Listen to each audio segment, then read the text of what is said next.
अगर नी में जिनकी पेन है या नी हेल्थ को बेहतर करने के लिए कौन सी एक्सरसाइज हो सकती है?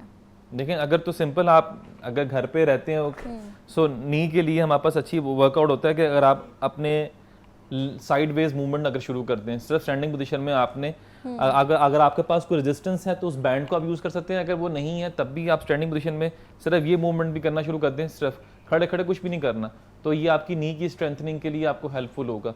इस तरह साइड वे आप कर सकते हैं। देन आप चेयर पे बैठ के अपने आप को, जिससे हम स्क्वाट्स पोजीशन की बात करते हैं, उस पोजीशन में भी जा सकते हैं। जिस तरह लेट्स से अगर आप चेयर पे बैठे हुए और आप चेयर के मूवमेंट आपने करनी तो आप डाउनवर्ड करें, अपनी रेलेवेंट पोजीशन के ऊपर आके फिर अपवर्ड करें, और बहुत लाइट स्लोली करना है। इसमें कोई जल्दबाजी नहीं है, कुछ नहीं करना, सिर्फ जो मेक श्योर कि आपका नी जो है उसको आपने स्ट्रेंथनिंग के लिए वर्कआउट कर रहे हैं। ठीक है। ये सर्टन चीज़ें हैं जो ये अप्लाई कर सकती हैं। और उसके अलावा एक वर्कआउट और भी है कि अपने पोजीशन पे खड़े होकर सिर्फ अपने टोस को रेस करना, सॉरी अपने हील्स को रेस करना आपने। सो दिस मूवमेंट ये वैसे तो काफ के लिए होता है, बट इसमें आपका नी पे भी इम्पैक्ट जाता है। ठीक है। अच्छा, गुड। ठीक है, उधर क्रैम्प्स के लिए भी बताएं।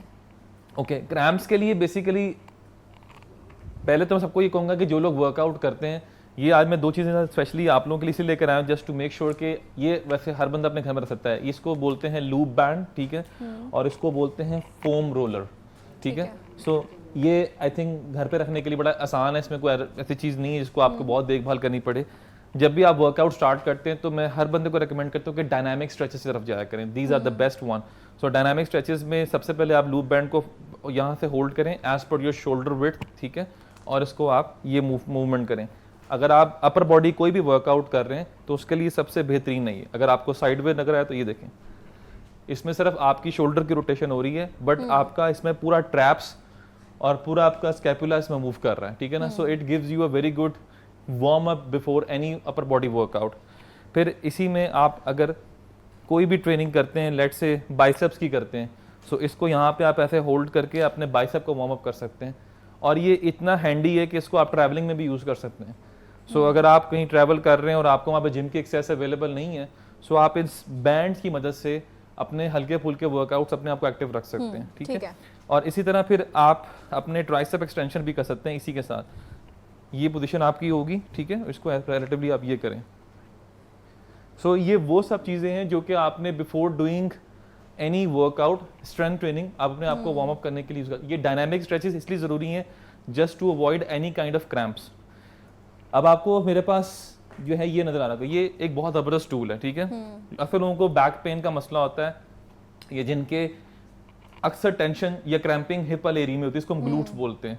तो इसका बड़ा आसान हल है कि आप अपनी बॉडी को इस पर फिक्स करना है आपने, ठीक है। इसको नीचे रख के और आपने इसको अपने नीचे रखना है, बिल्कुल ये पोजीशन इसकी ग्लूट्स के नीचे होगी, ठीक है। और आपने इस तरह से सिंपल इसको मूव करना है, दैट्स इट, अपनी हील की मदद से।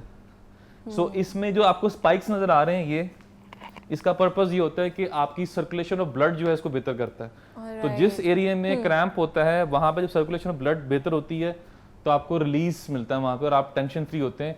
This is the good way. इसी तरह इसको आप लोगों के हैमस्ट्रिंग जब स्टिफ होती है तो उसको भी ऐसे ही कर सकते हैं। इसकी ये पोजीशन होती है कि जिस एरिया में भी ये आपके है आप उसको रखें। ये देखें, ये मैंने हैमस्ट्रिंग एरिया नीचे रखा, अब मैंने इसको हैमस्ट्रिंग नीचे से मूव करना है, सिंपल। एक टांग मेरी बिल्कुल सीधी होगी और एक टांग की वजह से मैं अपने आप को रोटेट कर रहा हूँ।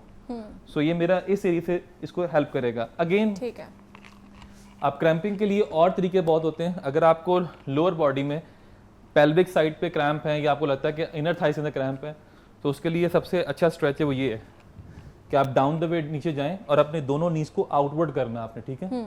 ये आपके नी इधर होगा, ये टो और हील अलाइन होना चाहिए, ठीक है। आपने नीचे जाना और यहाँ पे जाके आपने, अब ये आपकी अपनी रेंज ऑफ मोशन है कि आप कहाँ तक जाते हैं। कुछ लोग यहीं पे जाएंगे, आगे नीचे नहीं जा पाएंगे क्योंकि उनका पेल्विक लॉक होता है, ठीक है। सो कोशिश करें नीचे जाएं और नीचे जाएं। जितना वो नीचे जाएंगे उतना उनका पेल्विक एरिया सारा और ये ग्लूट्स एरिया ओपन होगा। जितना अच्छा ओपन होगा वो बिफोर वर्कआउट उनको हेल्प करेगा कि वो अच्छा वर्कआउट करें और क्रैम्पिंग को अवॉइड कर सकें। ठीक है, एक कॉलर है मेरे साथ। अस्सलाम वालेकुम। जी अस्सलाम वालेकुम। जी मैंने बताया सईद अहमद मालाकन से। जी जी, 84 ईयर्स एज है और मुझे प्रोस्टेट का भी इशू है। तो उमूमन मुझे रात के वक्त जो है वो ये क्रैम्प पड़ते हैं। तो ठीक है, क्रैम्प्स पड़ते हैं रात के वक्त। ये मेल थे प्रोस्टेट ग्लैंड्स का मसला हमको। आई गेस फीमेल है। फीमेल को प्रोस्टेट ग्लैंड्स तो नहीं हो सकता, फिर मेल होंगे। फिर ये मेल होंगे। फीमेल है, बट उन्होंने अपना नाम सईदा बताया है। क्योंकि प्रोस्टेट बेसिकली मेल्स में होते हैं और ये प्रोस्टेट ग्लैंड्स का मसला मेल में होता है, फीमेल में नहीं होता। सो आई थिंक तो मे बी उनको बताना नहीं आया होगा, हाँ, कोई और या- मसला होगा। तो क्रैम्प्स उन्होंने कहा रात को पड़ जाते हैं। तो देखें पढ़ने की वही वजह है कि या तो रिलेटिवली इनका जो स्लीपिंग स्टाइल है, पोस्चर है, या जिस बिस्तर पे ये सो रहे हैं उसमें मेन वजह हो सकती है। क्योंकि सोने का ताल्लुक, सॉरी, जो क्रैम्प्स का ताल्लुक आपका है वो डाइट से किसी हद तक नहीं है। ठीक है। सो ये बात लोग क्लियर कर लें कि ऐसी कोई डाइट आपने कैसे क्रैम्प पड़ गया, ऐसा नहीं होता। क्रैम्प पड़ने की वजह टेक्निकली फिजिकल एक्टिविटी होती है और उसमें कोई मसल मूवमेंट इन्वॉल्व होती है। तो वो सोते हुए भी मसल मूवमेंट हो सकती है, या उन्होंने कोई ऐसी एक्टिविटी की है, या कोई ऐसा वेट उठाया जिससे उनको प्रॉब्लम होगी। आजकल लोग होता है कि जल्दबाजी में कोई चीज़ होती है, बैक खींच अच्छा, लेते हैं। उज़ैर हमारी टीम ने करेक्ट कर दिया कि वो मेल थे, ओके, क्योंकि मुझे भी यही समझ लगी उन्होंने अपना नाम सईदा बताया है। तो सो बता प्रोस्टेट दो। ग्लैंड जो है वो मेल की बीमारी है और मेल अच्छा, में ही होती है। ठीक है। तो इसका बेसिकली सोल्यूशन जो है वो थ्रू आपको जीपी मिलता है प्रोस्टेट ग्लैंड्स के लिए। हाँ, देयर आर सर्टेन वर्कआउट जिसमें आप अपने, जिसको हम नॉर्मली कीगल वर्कआउट भी बोलते हैं, जो कि आजकल बहुत कॉमन भी हैं, मेल और फीमेल दोनों उसको करते हैं। सो उसके लिए अगर आप कुछ करना चाह रहे हैं, इनके लिए सर मैं एक वर्कआउट रिकमेंड करूंगा जो मैंने मेरे ख्याल किसी पहले प्रोग्राम में भी किया था, कि आप इस पोजीशन में जाके अपने आप को हिप ब्रिजेस की मूवमेंट करें, which is one of the very good workout. So let me just explain for them. ये पोजीशन आपकी होगी और इसमें आपने अपने हिप को सिर्फ रेस करना है यहाँ पे ये, और इसमें होल्डिंग होती है। Now it's up to you कि you can go up to 1 second hold, 3 second hold, 5 second hold, और वापस नीचे आना है आपने ये पोजीशन में। ठीक है। सो इनको चाहिए कि ये वाला वर्कआउट एटलीस्ट अपनी लाइफ में लेकर आएं और इसको रिपीटेडली दिन में 4 से 5 मरतबा करें, 10-10 या 15-15 रेपिटेशंस के साथ। एक और चीज़ हम जो लोग करते हैं, लोग अक्सर क्रैम्प्स का शिकार होते हैं लेग्स में, बिकॉज लेग्स वो एरियाज पे क्रैम्पिंग ज़्यादा होती है। सो अक्सर जो आपका ये एरिया होता है, जिसको हम अपनी ज़बान में थाई बोलते हैं, लेकिन मसल का नाम होता है क्वाड्रिसेप, ठीक है। ठीक है। सो इसमें जब क्रैम्प पड़ता है तो इसका सबसे अच्छा हल है कि इसको आप यूं स्ट्रेच करें। सो ये आपका पूरा एरिया यहाँ से यहाँ तक स्ट्रेच हो जाएगा। अच्छा, ये हमें प्री वर्कआउट भी करना चाहिए, वर्कआउट से पहले, और पोस्ट वर्कआउट भी करना चाहिए, ताकि यहाँ से टेंशन रिलीज हो। ठीक है, तो आज हम बात कर रहे थे क्रैम्प्स के हवाले से कि ये क्यों होते हैं, इसमें क्या करना चाहिए, और उज़ैर ने हमें एक्सरसाइजेस भी करके दिखाई हैं इनसे बचने के लिए। Uzair, thank you so much for your